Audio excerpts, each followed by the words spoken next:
Hi, and welcome to my Quick Tips on Love video series. I'm Christine Niffen, a therapist and relationship coach, versed in all things relationship related. You know, when it comes to the idea of participating in the blame game in your relationship, I sure made the same mistakes as everyone else.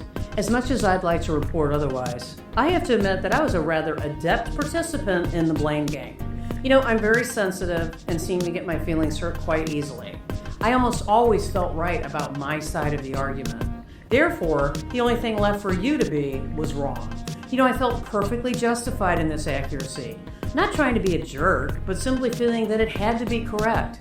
You know, I seem to think that the level of intensity with which I felt hurt somehow correlated to the accuracy of the premise I was right, thereby further supporting my justification of this feeling.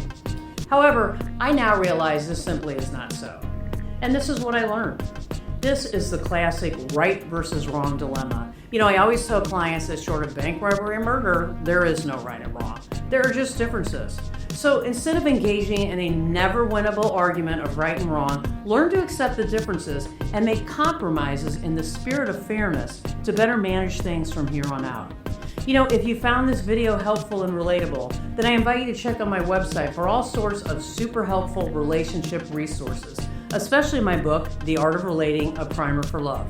And be sure to view the complete Quick Tips on Love series on my YouTube page, The Art of Relating. See you next time.